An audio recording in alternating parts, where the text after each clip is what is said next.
স্বাগত জানাচ্ছি টিভিএন 24 এর নিয়মিত আয়োজন আওয়ার ডেমোক্রেসি অনুষ্ঠানে আপনাদের সাথে আছি আমি তাহিয়া রুবাইয়াত অপলা। দিনের বাছাই করা সংবাদ এবং এর পর্যালোচনা নিয়ে আমাদের নিয়মিত এই আয়োজন। আজকে আমার সাথে আলোচনা এবং বিশ্লেষণের জন্য অনলাইনে যুক্ত রয়েছেন school of science and allied হেলথের প্রফেসর ডক্টর মহসিনীয় পাটোয়ারি এবং আমার সাথে আরও যুক্ত আছেন মনমাউথ ইউনিভার্সিটির স্কুল অফ সোশ্যাল ওয়ার্কের ডিন প্রফেসর ডক্টর গোলাম এম মাতবর। দুজন অতিথিকেই স্বাগত জানাচ্ছি। দুজন অতিথি থাকবেন, আমরা দুজনের রাজনৈতিক বিশ্লেষণ শুনবো, তবে তার আগে আজকের দিনের গুরুত্বপূর্ণ সংবাদগুলো দর্শকদেরকে জানাতে চাই। এবং আজকের দিনের সব থেকে যে এটি গুরুত্বপূর্ণ সংবাদ আমার মনে হয় শুধুমাত্র আমেরিকা বাংলাদেশ নয়, সেই সাথে পুরো বিশ্বেই এই মুহূর্তে যেটি আলোচনার কেন্দ্রবিন্দুতে রয়েছে সেটি হচ্ছে জাতিসংঘের যে সাধারণ অধিবেশন চলছে সেটি।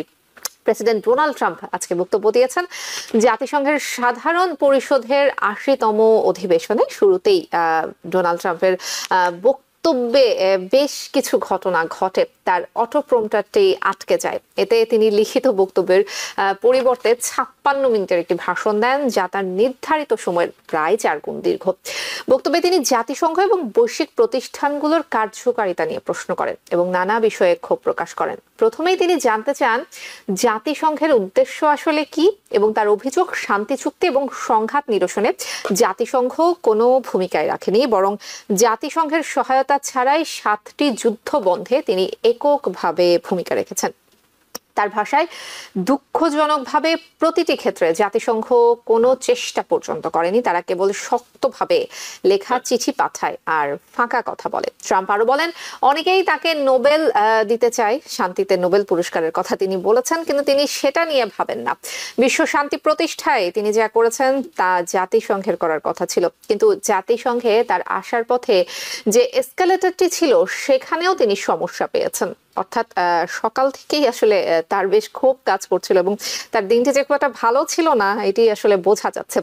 ভাষণের প্রায় 1/4 সময় ট্রাম্প ব্যয় করেন জলবায়ু পরিবর্তন বিষয়ে ব্যঙ্গ করার জন্য। তিনি বলেন, বৈজ্ঞানিক ঐক্যমত বোকারা তৈরি করেছে এবং জলবায়ু পরিবর্তন হলো বিশ্বের সবচেয়ে বড় প্রতারণা।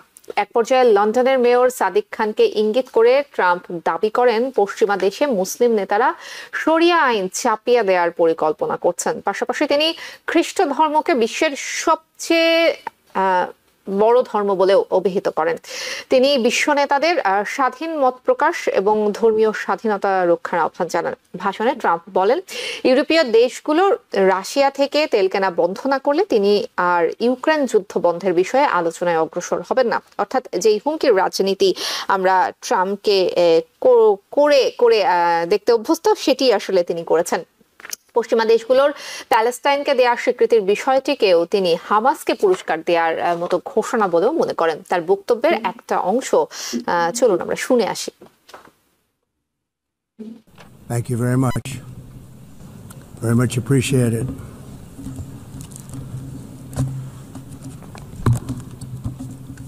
And I don't mind making this speech without a teleprompter because the teleprompter is not working. I feel very happy to be up here with you nevertheless, and that way you speak more from the heart. I can only say that whoever's operating this teleprompter is in big trouble. Hello, Madam First Lady. Thank you very much for being here. I ended 7 wars, dealt with the leaders of each and every one of these countries, and never even received a phone call from the United Nations offering to help in finalizing the deal. All I got from the United Nations was an escalator that on the way up stopped right in the middle. If the First Lady wasn't in great shape, she would have fallen, but she's in great shape. We're both in good shape. We both stood. And then a teleprompter that didn't work. These are the 2 things I got from the United Nations, a bad escalator and a bad teleprompter. Thank you very much. And by the way, it's working now. It just went on. Thank you. I think I should just do it the other way. It's easier. As everyone knows, I have also been deeply engaged in seeking a ceasefire in Gaza. Have to get that done have to get it done. Unfortunately, Hamas has repeatedly rejected reasonable offers to make peace. We can't forget October 7th, can we? Now, as if to encourage continued conflict, some of this body is seeking to unilaterally recognize a Palestinian state. The rewards would be too great for Hamas terrorists for their atrocities. This would be a reward for these horrible atrocities. The carbon footprint is a hoax made up by people with evil intentions, and they're heading down a path of total destruction. You know, the carbon footprint was a big, big thing. So all of these countries are working so hard on the carbon footprint, which is nonsense, by the way. It's nonsense. You know, it's interesting. In the United States, we have still radicalized environmentalists, and they want the factories to stop. Everything should stop. No more cows. We don't want cows anymore. I guess they want to kill all the cows. They want to do things that are just unbelievable. The primary effect of these brutal green energy policies has not been to help the environment, but to redistribute manufacturing and industrial activity from developed countries that follow the insane rules that are put down to polluting countries that break the rules and are making a fortune. They're making a fortune. In the United States, we reject the idea that mass numbers of people from foreign lands can be permitted to travel halfway around the world, trample our borders, violate our sovereignty, cause unmitigated crime, and deplete our social safety net. We have reasserted that America belongs to the American people, and I encourage all countries to take their own stand in defense of their citizens as well. You have to do that because I see it. I'm not mentioning names. I see it, and I could call every single one of them out. You're destroying your countries. They're being destroyed. জি, আমরা president Donald ট্রাম্পের আজকে জাতিসংঘের অধিবেশনে তিনি যে বক্তব্য দিয়েছিলেন সেটির একাংশ শুনছিলাম। আমরা পরবর্তী সংবাদে চলে যেতে চাই, বাংলাদেশ প্রসঙ্গ আনতে চাই।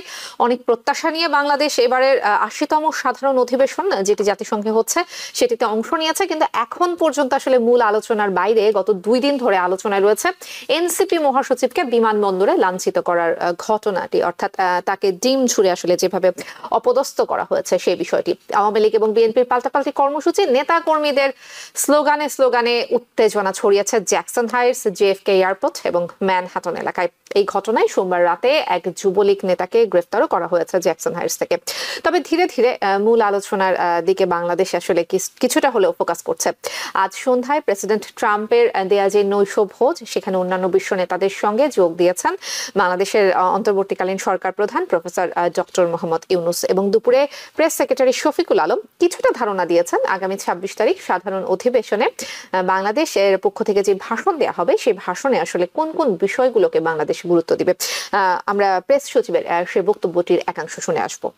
আমাদের যেটা ছিল, আমি আবারও বলি, তাদের 5 জনই আমাদের সাথে আসার কথা ছিল, এবং সেইখান থেকে আমরা ঢাকার থেকে ওই বিষয়ে আমরা প্রিপারেশন নিয়েছি, এবং সেই অনুযায়ী যথাযথ কর্তৃপক্ষের কাছে তাদের লিস্টও গিয়েছে, এবং সেই অনুযায়ী তারা নেমে আমাদের সাথে যেই কনভয়, সেই কনভয় নিয়ে আসবেন। ওনারা আধা ঘন্টা ওইখানে বসেও ছিলেন, কিন্তু একটা ভিসা সংক্রান্ত একটা জটিলতার কারণে ওই দিক দিয়ে আসছে। হ্যাঁ, ফলে যেটা হয়েছে যে ওই দিকে আমাদের প্রিপারেশনটা হতে ছিল না। আর আওয়ামী লীগের লোকরা যে এরকম করবে সেটা অবশ্যই আমাদের তরফ থেকে বলা হয়েছিল, কিন্তু কমিউনিকেশন কিছু গ্যাপ হয়েছে, এগুলো নিয়ে আমরা দেখছি। আর এটা নিয়ে আমরা খুব স্পষ্ট একটা বক্তব্য দিয়েছি, আমরা সবাইকে বলবো যে আপনারা স্টেটমেন্টটা পড়বেন। না, একটা প্রথম কথা হচ্ছে যে ইন্টারিম গভর্নমেন্ট গত 14 মাস ধরে কি কি কাজ করলো, কি কি রিফর্মের কাজ করেছে, বাংলাদেশের যে গত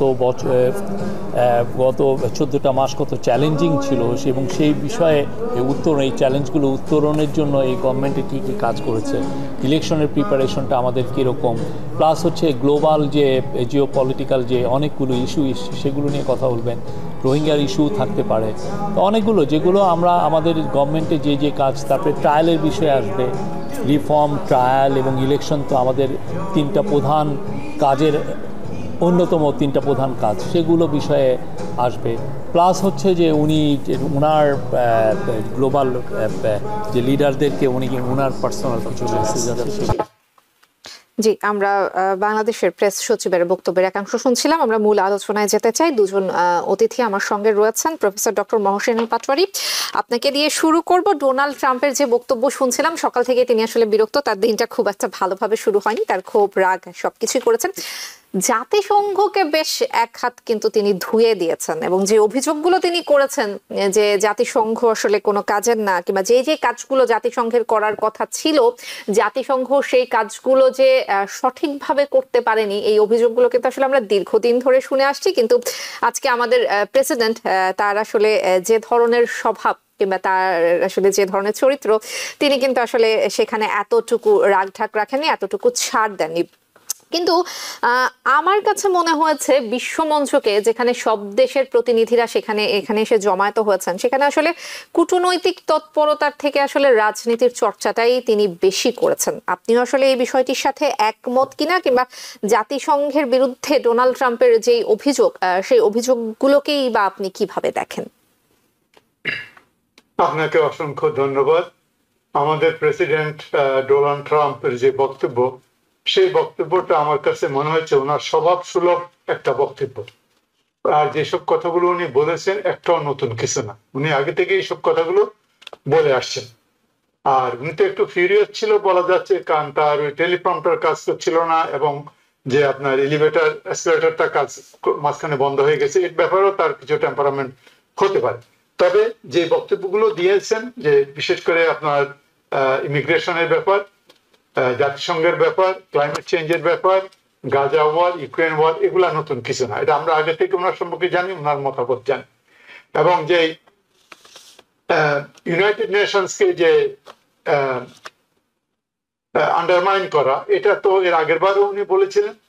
ইউনাইটেড নেশনস এর কিছু অঙ্গ সংস্থান থেকে আমেরিকা সরে আসছে, এবার উনি সেটা বলেছেন। আমি যেটা মনে করি যে প্রেসিডেন্ট যে বলছে ইউনাইটেড নেশন কাজ করছে না, আমি বলবো ইউনাইটেড নেশনকে কাজ করতে দেওয়া হচ্ছে না। রাইট? ইউনাইটেড নেশনে কাজ করার পিছনে একটা মূল যে জিনিসটা আমি মনে করি, যে এই যে ভ্যাটো যে একটা সিস্টেম, এই ভ্যাটো সিস্টেমটার মাধ্যমে এই ইউনাইটেড নেশনকে কোনো কাজ সঠিকভাবে কার্যক্রম করতে দিচ্ছে না। এখন যে পিস যে কথা বলে, শান্তি, শান্তি যদি আপনি মেজরিটি অফ দি সিকিউরিটি কাউন্সিলের লোকেদের সিদ্ধান্ত অনুযায়ী বা মেজরিটি অফ দি জেনারেল মেম্বারদের সিদ্ধান্ত অনুযায়ী হতো, তাহলে পৃথিবীর পিস অন্য দিকে হয়ে যেত। যেহেতু বিভিন্ন সময় বিভিন্ন জাতি, বিভিন্ন দেশ যারা ভেটো পাওয়ার আছে, তারা ভেটো দিয়ে এই জিনিসগুলোকে জিয়াই রাখছে। এইটা একটা মূল কারণ পৃথিবীতে শান্তি ফিরিয়ে না আসার জন্য। আমি মনে করি এটা একটা মূল কারণ। এটাকে আমার মনে হয় কিভাবে অ্যাড্রেস করা যাবে, এটা যদি বিশ্ব সংস্থা যদি না করে, তাহলে বিশ্ব সংস্থাকে একটা লেম ডাক হিসাবেই থাকতে হবে। এবং এর আগেও আমাদের দেশ থ্রেট করেছে যে জাতিসংঘে টাকা কমিয়ে দিবে, ওয়ার্ল্ড হেলথ অর্গানাইজেশন টাকা কমিয়ে দিবে। এগুলো কিন্তু ওনার বক্তব্য আগে থেকেই ছিল, নির্বাচনের সময় ছিল, এখনো হয়ে আসছে। সুতরাং আমি মনে করি এটা আনইউজুয়াল কিছু না ওনার জন্য। তবে এই জিনিসটা সাধারণ মানুষের সামনে ডিপ্লোম্যাটিক হইতে না গিয়া উনি রাজনৈতিক বক্তব্যগুলো উনি বলে আসছে। আর উনি যে ওই যে ইমিগ্রেশন ব্যাপারটা বলে আসছে, আমি মনে করি উনি নিজে যে ইমিগ্রেন্টদেরকে কার্বিং ইমিগ্রেশনের জন্য যেসব কাজগুলো করতেছে, তাদেরকে রিপোর্ট করার চেষ্টা করতেছে বা করতেছেন, রাইট? এটা আমেরিকার পলিসি, আমেরিকার ব্যাপারে উনি করতেছেন এটা। কিন্তু উনি এটাকে অন্য দেশের উপরেও ক্রিটিসাইজ করতেছে, এবং এটাকে বিরাট কথা বলতেছে, তোমরা ওয়েস্টার্ন যে কালচার, ওয়েস্টার্ন যে সিভিলাইজেশন, এটাকে ধ্বংস করে দিচ্ছ। নিজের কথা তো নিজেই বলছে, কিন্তু ওদের কথাও বলছে, আমরা যেরকম করছি তোমরা সেটা করার, বিশেষ করে ইউরোপিয়ানদের বলছে। এটা একটা আমার মনে হয় ওই কি বলে আমাদের দেশে বলে না, অন্য দিয়ে করতে গেছে আর কি। এটা আমার মনে হয় এটা দরকার ছিল না ওনার, আমি এটা বলবো। আর যে ক্লাইমেট চেঞ্জের কথা বললো, যে এই লোকগুলো স্টুপিড, রাইট? হাজার হাজার হাজার হাজার সায়েন্টিস্ট প্রমাণ হয়েছে, ওনারা বলেছেন যে ক্লাইমেট চেঞ্জ আপনার এক্সট্রিম ফ্লাড হচ্ছে, ড্রট হচ্ছে, এক্সটেন্সিভ এগুলো হয়েছে, টার্মোয়েল হচ্ছে ওশানে, টর্নেডো হচ্ছে, সবকিছু সব সায়েন্টিস্টরা বলছে। এবং উনি কোনো সায়েন্টিফিক যুক্তি না দেখে বলছে যে এটা একটা হোক্স। এটা আগেও বলে আসছে। এটা রিপাবলিকানদের কিছু কিছু লোক, আমি সবার কথা বলবো না, তাদেরও এটা একটা জিনিস আছে। আর গাজা ইউক্রেনে শান্তি নিয়ে আসবে। গাজার ব্যাপার তো উনি তো ভেটো দিচ্ছে বারবার। উনি এই যে কত প্যালেস্টাইন ইসরায়েলের ব্যাপারে শান্তির ব্যাপারে এই পর্যন্ত আমেরিকা প্রায় 50 মতো ভেটো দিচ্ছে। আর গত কিছুদিনে তো কয়েকটা ভেটো দিল শান্তি। সারা 15 জনের মধ্যে 14 জন একদিকে ভোট দেয়। এই যে গত সপ্তাহে তো 3-4 দিন আগে ওনারা দিলেন। তো এই জিনিসগুলো অন্যকে ব্লেম না করে আমরা আসলে আমাদের ফরেন পলিসিটা এখন এরকম যে আমরা এই মুহূর্তে এইভাবে একটা প্ল্যান আছে, সেই প্ল্যানকে ইসরায়েলের একটা প্ল্যান আছে, আমেরিকার সাথে যুক্ত হয়তো থাকতে পারে, ওই প্ল্যানটা কার্যকরী হওয়ার জন্য আমরা চাচ্ছি। এখন আমরা যত কথাই বলি, আমেরিকা চাইলেই কালকে যুদ্ধ বন্ধ করতে পারে। If US wants, it can be stopped tomorrow because America is the most powerful country in the world, right? Most richest country in the world. এবং একমাত্র আমরাই ইসরায়েলকে আমাদের লাইফলাইন, মানি, অর্থ, সাপোর্ট, অস্ত্রশস্ত্র এবং ডিপ্লোম্যাটিক সাপোর্ট, যেটা আমি বলি, যেটা বলতেছি ইউনাইটেড নেশন বলেন, সিকিউরিটি কাউন্সিল। সুতরাং আমরা এই কথা বলে তো লাভ নাই, সাধারণ মানুষও বুঝে। আমরা চাইলে এটা কালকেই বন্ধ হয়, রাইট? দুই দিকেই ধরে নিয়ে এসে বলে যে না, এটা তোমাকে করতে হবে, এটা তোমাকে করা উচিত। আর যে কথাগুলো উনি পরবর্তীতে বললেন ইউক্রেন সম্পর্কে, রাইট, ওটা কিন্তু 180 ডিগ্রি টার্ন হয়ে গেছে। এর আগে বলছে, জেলেনস্কিকে বলছে you don't have a card to play, right? না এখন বলতেছে Ukraine can win if NATO support দেন। আবার বলতেছে NATO can shoot down Russian plane, but America ওটা করবে না। এই যে জিনিসগুলো আর কি। আর রাশিয়ার মিলিটারি ইজ এ কাগজে বাঘ, যেটাকে বলে পেপার টাইগার, এইসব কথাগুলো বলছে। যে এখন এগুলা বলে পুতিন তার দেশকে ইকোনমিক ক্ষতি করতেছে, এই জিনিসগুলা কিন্তু উনি আগে যা বলতো তার উল্টো দিকে বলছে। সুতরাং আমি ওনার বক্তৃতাকে দেখবো, তার পরবর্তী আলোচনাগুলোকে দেখবো, এটা মিক্স, এটা ওনার স্বভাব সুলভ, উনি এটা বলে আসছেন, এটা আমেরিকান পলিসি বর্তমানে, এটা সেই পলিসিটাকে উনি রিফ্লেক্ট করেছেন। আর যেহেতু উনি বিজনেসম্যান, উনি ওগুলা সব রেখে রেখে কথা বলেন না, সুতরাং ওটা ওনার স্বভাবভাবে উনি ওভাবে বলে দিয়েছেন। আইদার ইট ইজ ডিপ্লোম্যাটিক নরম বের করে কি না করে, উনি ওনার বক্তব্য দিয়েছেন ওনার মতে। জি, প্রফেসর ডক্টর গোলাম মাতবর, আপনার পর্যালোচনা শুনবো। সেই সাথে রাশিয়ার কাছ থেকে তেল কেনার ব্যাপারে তিনি আবারও যেই হুমকির রাজনীতি, যেটা তিনি সবসময় করে এসেছেন, আবারও তিনি সেই হুমকির রাজনীতি দিয়েছেন। পশ্চিমা দেশগুলোর প্যালেস্টাইনকে যে স্বীকৃতি দেওয়া হয়েছে, সেটিকে তিনি হামাসকে পুরস্কার দেয়া বলে আসলে ঘোষণা দিচ্ছেন। তার এই বক্তব্যগুলোকে আসলে আপনি কিভাবে দেখছেন, কিংবা আসলে অন্যান্য রাষ্ট্রের সাথে আমেরিকার যে দূরত্বটা আসলে দিন দিন বাড়ছে, সেই জায়গাকে আরো একটু বেশি উস্কে দিল কিনা? ধন্যবাদ। আসলে আমাদের শ্রদ্ধেয় ডক্টর মহিসুল্লাহ পাটোয়ারি কিন্তু সুন্দরভাবে তুলে ধরেছেন খুব অল্প কথায় যে তার স্পিচ সম্পর্কে, বিশেষ করে আমাদের প্রেসিডেন্ট ডোনাল্ড ট্রাম্পের স্পিচ। কিন্তু আমি একটু যুক্ত করতে চাই যেটা, দেখুন, united nation is a diplomatic body, it is not a political body, it is not a personal stage for anyone, no matter your president, আপনি যাই হন না কেন। এখানে কিন্তু এই ধরনের রাজনৈতিক এবং এই ধরনের টার্গেটেড রেশিয়াল হেট্রেড স্পিচ দেওয়ার কোনো জায়গা না।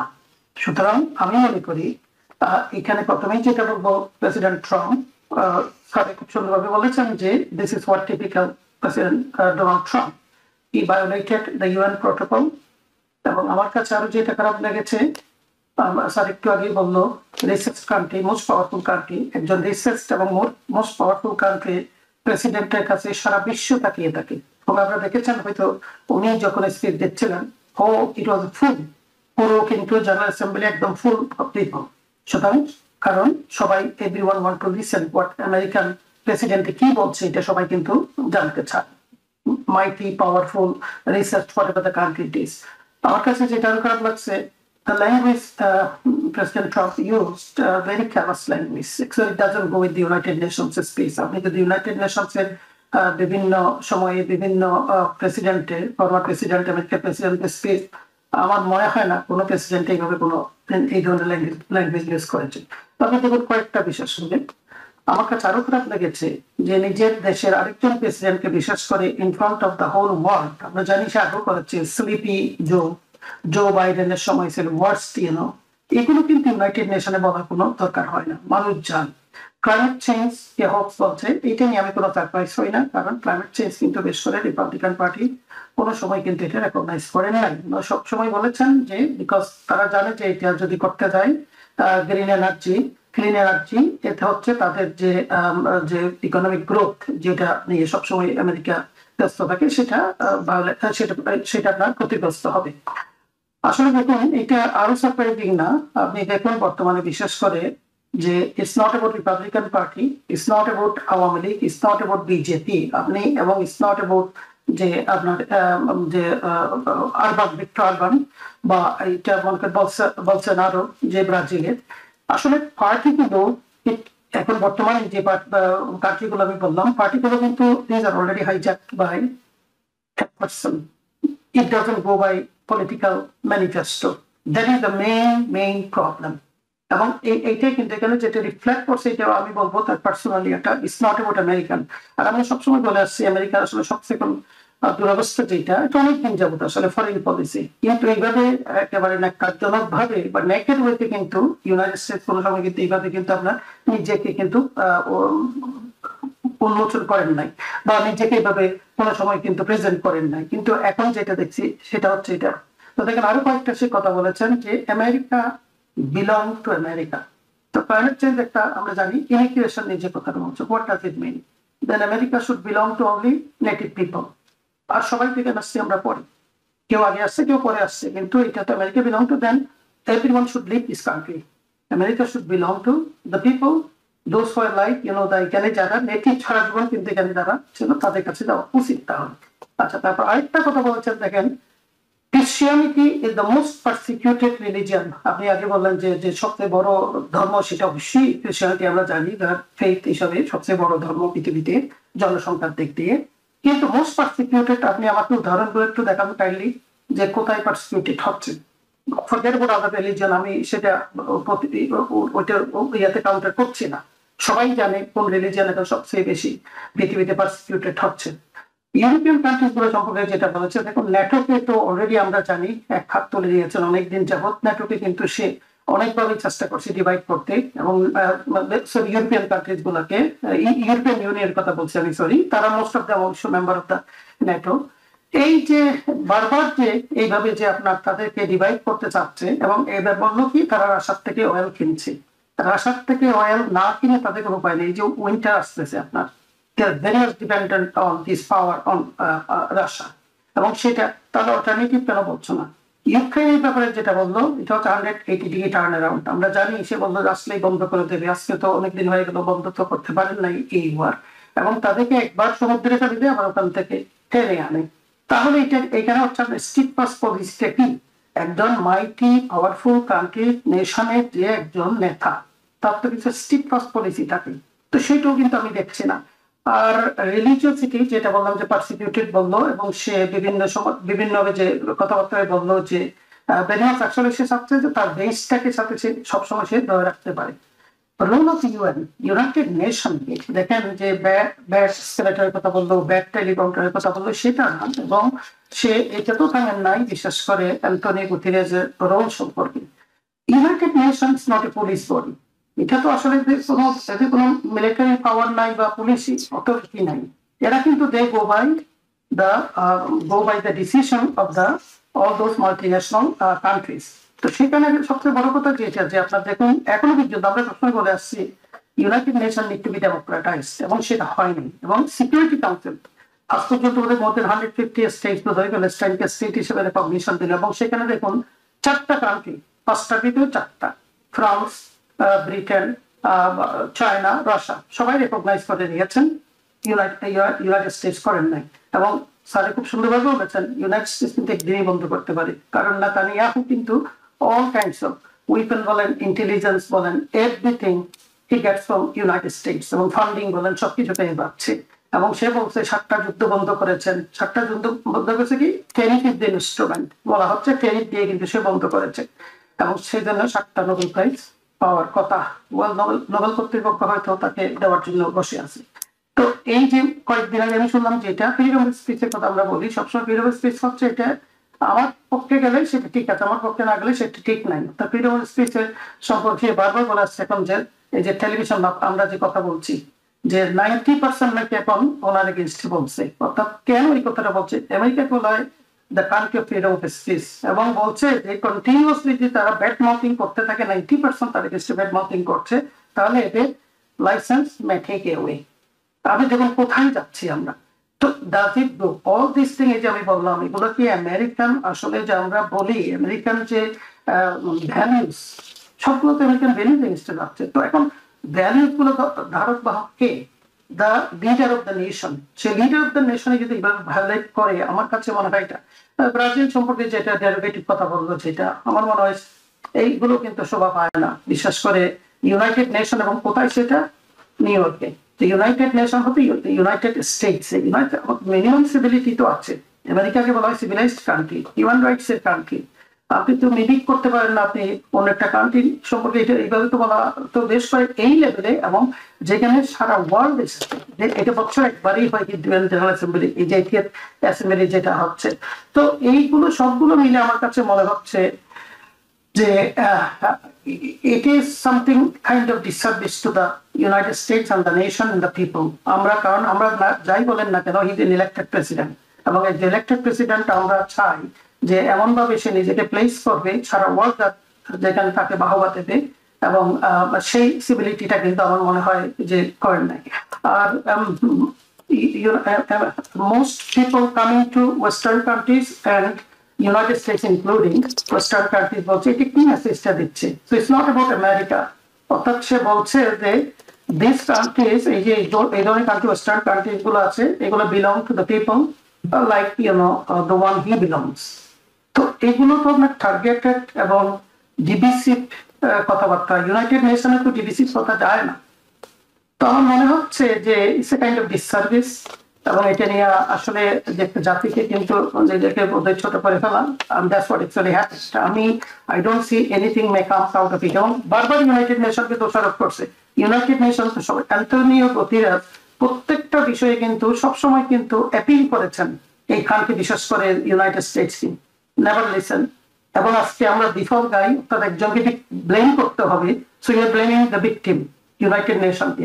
ইউনাইটেড নেশনে বলা হয় সবচেয়ে বেশি টাকা দিয়ে, কতটুকু টাকা দিয়ে কয়েকদিন আগে একজন লিডার বললো, একজন বোধহয় ইকোনমিস্টে বললেন, জেফরি সাকস বোধহয় বলেছেন যে কত টাকা দেয়, এবং সেটা কিন্তু ইউনাইটেড নেশনের কিছু না, তবে হ্যাঁ এই টাকাটা অন্যান্য কান্ট্রি থেকে বেশি। তো এবং এই টাকাটা দিয়েই যদি আমরা রেসপেক্ট না করি, আমরা যদি ভায়োলেট করি সব ধরনের প্রটোকল, তো Antonio Guterres and his united nation what are they going to do? তারা কোনোমতে অ্যাডভান্স হতে পারছে না। যুদ্ধের ক্ষেত্রে বলেন, সবকিছুতেই কিন্তু আপনার ট্যারিফের ক্ষেত্রে যেটা হচ্ছে, আপনি দেখুন বা ইউএসএআইডি যে সবখানের থেকে যে ডেভেলপিং কান্ট্রিজ গুলো থেকে সে উইথড্র করলো, আমি এর যে প্রথম ইনফ্যাক্ট আমি বিভিন্ন ধরনের স্টাডি গুলো করছি যে বিশেষ করে পিপল কাদের উপর, ভালনারেবল পিপল, যারা হচ্ছে মার্জিনালাইজড ডিসএনফ্রাঞ্চাইজড জনগণ, তারাই কিন্তু সাফার করছে।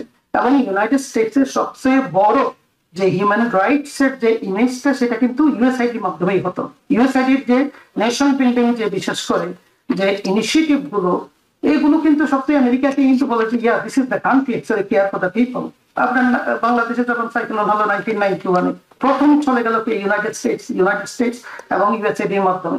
সো ফরেন পলিসিতে বিশেষ করে এটা একটা ডিজাস্টার, এবং আমার কাছে মনে হচ্ছে এই ডিজাস্টারটা বোধহয় আলটিমেটলি আমরা দেখছি যে আইসোলেটেড হয়ে যাচ্ছে সারা ওয়ার্ল্ডে যুক্তরাষ্ট্র।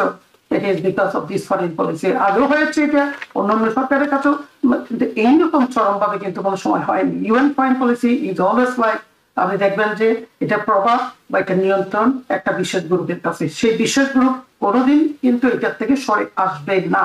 সরে না আসার জন্যই কিন্তু ওয়ার্ল্ডকে ডিভাইডেড করে ফেলছে, যে ধর্মীয় ভাবে বলুন, অর্থনৈতিক ভাবে বলুন, ভূরাজনৈতিক ভাবে বলুন। So that's what we are standing now. জি, আসলে বিশ্বের বিভিন্ন দেশ থেকে আমেরিকার বিচ্ছিন্ন হওয়ার যে বিষয়টি, সেটি আসলে নতুন করে আলোচনায় কিন্তু আবারও আসছে। প্রফেসর ডক্টর মহসিনা পাটোয়ারী, আজকে তো মানে ডোনাল্ড ট্রাম্প শুধুমাত্র ইউএন না, আসলে কাউকেই ছাড় দেননি। আমি একটু লন্ডনের বিষয়টা মানতে চাই।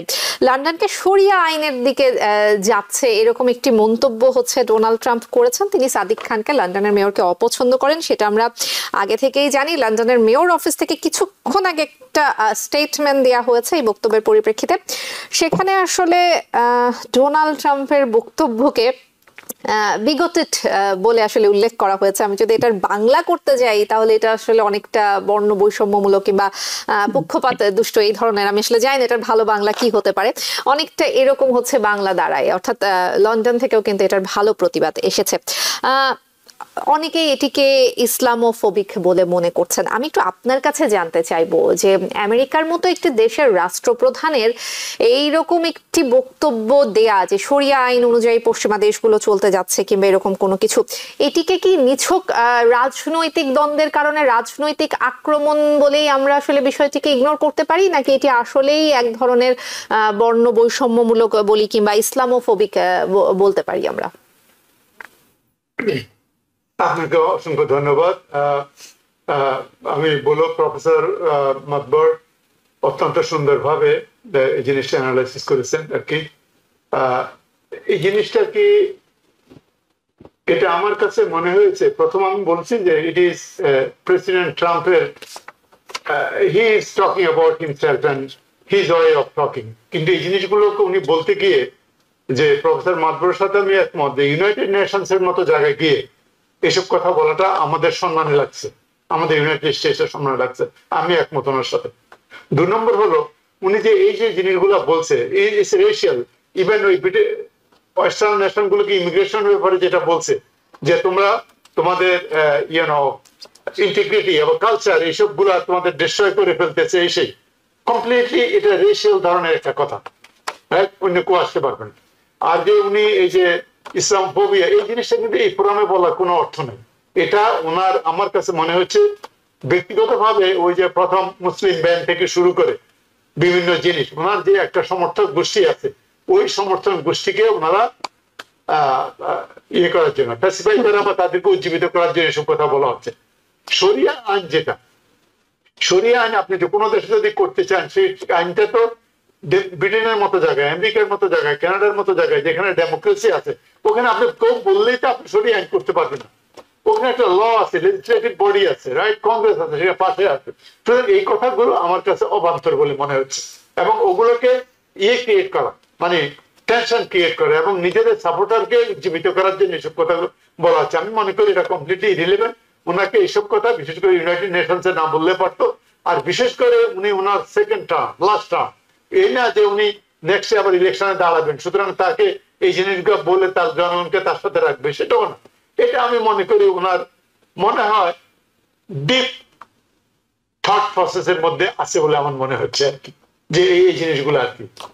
জি, অসংখ্য ধন্যবাদ প্রফেসর ডক্টর গোলাম এম মাতবর। আসলে একইভাবে আপনার কাছেও জানতে চাইবো, লন্ডন কিন্তু যে বক্তব্য একটু আগে দিয়েছে সেখানে কিন্তু তারা এটা উল্লেখ করেছে যে শরিয়া আইন করতে চায়, এই ধরনের কোনো কিছু কিন্তু আসলে সেখানে অফিসিয়ালি কিন্তু আসলে বিষয়টি আসেনি এবং তারা বেশ কঠোরভাবে সমালোচনা করেছে। সেই বিষয়টা আসলে বলবো যে এবার কিন্তু আসলে ট্রাম্পের সাথে কাতার, সৌদি আরব, মিশর, এই দেশগুলো, এই মুসলিম দেশগুলোর কিন্তু একটা কৌশলগত বৈঠক কিন্তু আছে।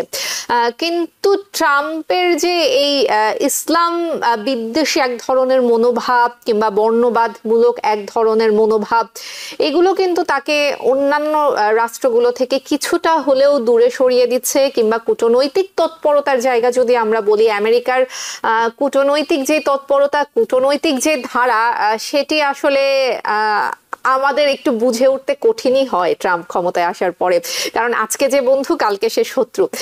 কিন্তু আজকে তিনি বিশ্বমঞ্চে দাঁড়িয়ে আসলে যেভাবে এই বক্তব্যগুলো দিয়েছেন, আপনি একটু আগে আশঙ্কার কথা বলছিলেন, সেই আশঙ্কার জায়গাটাই আরেকটু বিশ্লেষণ আপনার কাছ থেকে শুনবো, যে বিশেষ করে মুসলিম রাষ্ট্রগুলোর সঙ্গে এক ধরনের দূরত্ব তৈরি হওয়ার আশঙ্কা করছেন কিনা। দেখুন, পৃথিবীতে বোধহয় এখন 57 মুসলিম মেজরিটি কান্ট্রি আছে। আপনি একটু আগে বললেন সৌদি আরবের সাথে, কাতারের সাথে, সংযুক্ত আরব আমিরাতের সাথে সবসময় কিন্তু যুক্তরাষ্ট্র মনে করে ফ্রেন্ড। যুক্তরাষ্ট্রের প্রেসিডেন্ট বিশেষ করে বর্তমান, উনি কিন্তু বলেন যে সাউথ কোরিয়াও বন্ধু ওনার, নর্থ কোরিয়াও বন্ধু ওনার, ফ্রেন্ড কিন্তু ডেফিনেশন আমি জানি না। তো এই যে দেখুন যে বিশেষ করে কাতার, সৌদি আরব, ইউএই, মরক্কো, মরক্কো না, ওমান এখন জয়েন করতেছে, যে এই যে কান্ট্রি গুলো আমার মনে হয় দেয়ার স্টিল ইন স্লিপিং, এটা ওয়েক আপ বোধহয় হবে না আর কি। বিভিন্নভাবে কিন্তু ইভিডেন্টলি কিন্তু প্রমাণ করেছেন যে আলটিমেটলি কিন্তু আমরা দেখেন, সে প্রথমবার যখন প্রেসিডেন্ট হলো, প্রথম চলে যায় সৌদি আরব, আরেকজন চলে যায় ইজিপ্ট, এগুলো কিন্তু মুসলিম কান্ট্রি গুলো না। দেখাইতে চায় যে তোমরা আমাদের বন্ধু। এবং আজকে যেটা বললো ইট ইভিডেন্টলি তো আসলে it doesn't actually go by that. একটা ছোট বাচ্চা এটা বুঝতে পারবে। হ্যাঁ, লন্ডন সম্পর্কে সবসময় বলতে সাদেক খান যে মেয়র, এবং সেই জন্যই সে বারবার এই কথাগুলো কিন্তু তুলে আনেন। আচ্ছা, কত পার্সেন্ট লন্ডনে? 6% আর সামথিং বোধহয় মুসলিম পপুলেশন। কথা বললে হয় যাবে। অর্থাৎ যেটা করে সেটা হচ্ছে ওই বেসটাকে যে আরো ইনভেস্টিগেট করার জন্য, আরো হ্যাপি করার জন্য, সন্তুষ্ট করার জন্য এই কথাগুলো বলে ওনার যে বেসটা আছে। কিন্তু আমিও বলবো তাদের সাথে যে আসলে সেকেন্ড টার্ম তো ওনার অ্যাকর্ডিং টু যে ইউএস যে কনস্টিটিউশন, এটা তো করা যায় না। কিন্তু এখন জানি না কেন সে এটা করছে। তাইলে বিশেষ করে ইউনাইটেড নেশন জেনারেল অ্যাসেম্বলিতে সেই ধরনের কথাগুলো বলা, এটা হচ্ছে আমার কাছে ডিবিসি একটাই। আর সৌদি আরব, কাতার, ইউএই, জর্ডান, ওমান, এই যে কান্ট্রিগুলো বিশেষ করে বন্ধুর মতো যেটা দেখায়, আমার মনে হয় they need to wake up, they need to understand what's happening. এবং এইভাবে কিন্তু এটাও কিন্তু এক ধরনের কিন্তু ডিভাইড এন্ড রুল করার মতো, মুসলমান কান্ট্রিগুলোকে ডিভাইড করে ফেলছেন। এবং অলওয়েজ কিন্তু আমরা বিশেষ করে গাজার ব্যাপারে আপনি দেখুন, 66,000 people already কিন্তু আমরা খেল, এবং মোর দেন বোধহয় 150,000 or 160,000 অলরেডি কিন্তু সিরিয়াসলি ইনজিউর্ড। এবং বর্তমানে যেটা হচ্ছে তাদেরকে অনাহারের দুর্ভিক্ষে মেরে ফেলা হচ্ছে, সোজা কথা। জেনোসাইডের উপরে কিছু থাকবে, সেটা এথনিক ক্লিনজিং, এটা সবাই জানে। কিন্তু তো এইখানে তো আপনার মুসলিম বিশ্বগুলোকে একটু বোঝা উচিত যে what these leaders are actually saying. তো সে যেটা চাচ্ছে এখন ইউরোপিয়ান কান্ট্রিগুলোকে ইনভেস্টিগেট করতে চাচ্ছে। ওখানে তো ভিক্টর অরবানের মতো কতগুলো লিডার আছে যে রাইট উইং লিডার আর কি, এদেরকে নিয়ে বলা হচ্ছে যে মিগ্রেশন। অর্থাৎ আমরা একদিকে বলি গ্লোবালাইজেশন অর্থনৈতিক প্রবৃদ্ধির জন্য, অন্যদিকে আবার বলছি যে না, যে গ্লোবালাইজেশন এগেইনস্টে কথাগুলো। গ্লোবালাইজেশনের জন্যই তো আমরা অনেক দিন যাবত দেশের কাজ করছি, বলছে গ্লোবালাইজ করতে হবে ইকোনমি। এবং গ্লোবালাইজেশনের ফলে কিন্তু সবচেয়ে বেশি বেনিফিটেড কিন্তু ওই 2-4 জন ইমিগ্রেন্ট এসে হচ্ছে তা না, সবচেয়ে বড় বেশি বেনিফিটেড কিন্তু ডেভেলপ কান্ট্রিগুলো। সেই ডেভেলপ কান্ট্রিগুলো এখন দেখেন, অর্থাৎ তাদের কি যে ফ্লিপ ফ্লপ, একবার এটা একবার ওইটা। সো আমার কাছে মনে হচ্ছে যে এটা কি মুসলিম বিশ্বকে, বিশেষ করে 57 কান্ট্রিজকে কিন্তু এটা অনেকটা আমি বলবো it's a kind of insultation. এবং মেসেজটা বারবার, এবং যে প্রেসিডেন্ট হওয়ার পরেই তো সে complete shutdown for the Muslim countries, এবং একটার পর একটা টার্গেটেড। এবং বরাবরই কিন্তু আপনি আসলে আমরা তো যেহেতু দুজনেই শিক্ষক এখানে, আমরা আমাদের একটা কাজ হচ্ছে কিন্তু প্রফেসর আমাদের বলা হয়, আমরা কিন্তু কিছুটা একটু অন্তপক্ষে ফার্স্ট অবজারভেশন, ফার্স্ট অকারেন্স যে ঘটনাগুলো ঘটে ওগুলোতে কিন্তু আমরা একটু ফিউচারটা কিন্তু একটু প্রজেক্ট করতে পারি। কারণ যেহেতু আমরা ওই এভিডেন্স গুলো, এম্পিরিক্যাল এভিডেন্স গুলো নিয়ে আমরা কথা বলি, আমাদের কথা বলার সময় কিন্তু একটা লজিক থাকে, লজিক ছাড়া আমরা কথা বলি না। যে ক্লাইমেট চেঞ্জের ক্ষেত্রে বলা হচ্ছে, ক্লাইমেট চেঞ্জ আপনি দেখুন যে সায়েন্টিস্টরা কিন্তু রিগোরাস রিসার্চের মাধ্যমে কিন্তু বলেছেন yes this is affecting the planet, but those people they do not believe in. তো এখন যেটা হচ্ছে যে বারবার যে টার্গেটেড অ্যাপ্রোচগুলো নিচ্ছে, বিশেষ করে এটা কিন্তু ইজ নাথিং এলস, একটা যেটা হচ্ছে আন্ডার দ্য রাক ছিল এতদিন হচ্ছে রিলিজিওসিটি বা রিলিজিয়ান ওয়ার্ডটা, এখন সেটাকে সারফেস আউট করছে। এবং এটা তো আপনার বিশেষ করে জেনারেল অ্যাসেম্বলিতে এসে in front of all those, the leaders, those who come from the Muslim, the majority countries, I don't know how they are going to take it. কিভাবে এটা কিন্তু তারা হজম করবে, ডাইজেস্ট করবে। বাট স্টিল সে তো এখন যেটা করছে টেরিফও কিন্তু সে একটা ইনস্ট্রুমেন্ট হিসেবে হাতে নিয়েছে। কাকে বেশি করবে, কাকে কম করবে, যে তার এগেনস্টে কথা বলবে তাদেরকে বলবে যে না। ফর এক্সাম্পল ইন্ডিয়াকে যেমন বলছে যে এটা যেহেতু India is like going Russia and this kind of thing. তো হ্যাঁ, কান্ট্রিগুলো তো সবাই সুযোগ নেবে, অর্থনৈতিকভাবে অস্ত্র তার হাতে আছে, সে সুযোগটা নিচ্ছে। কিন্তু সেটা বড় কথা না, সবচেয়ে বড় কথা হচ্ছে ইউনাইটেড নেশন যেটা, এখানে আমরা আছি কিন্তু সব ওয়ার্ল্ডের লিডার গুলো আছে, যে millennium development goal, sustainable development goal, যেটা যে গোলগুলো অর্জন করতে চাচ্ছে, এখানে কিন্তু unitarian body, it's not a divisive body. এখানে আপনি সবাইকে আনতেছেন কিন্তু ইউনাইটেড করার জন্য, এবং বিশ্বের সমস্যাগুলো আমরা কিভাবে কিন্তু অ্যাড্রেস করতে পারি, যার ফলে যে ধরেন অর্থনৈতিকভাবে যদি আপনি মনে করেন বা gender equal, all those millennium development 8টা গোল ছিল, এখন সাস্টেইনেবল ডেভেলপমেন্ট গোলে 17টা গোল আছে। এই গোলগুলো যদি দেখেন, it's more about unity, more about solidarity, how can we help each other. এবং সেইখানে ইউনাইটেড নেশনকে একটা মনিটরিং পাওয়ার দেওয়া হয়েছে, they are the coordinator, they are the facilitator. এখন আপনি রক্ষকেই যদি বক্তব্য হয়ে যান, how is that going two?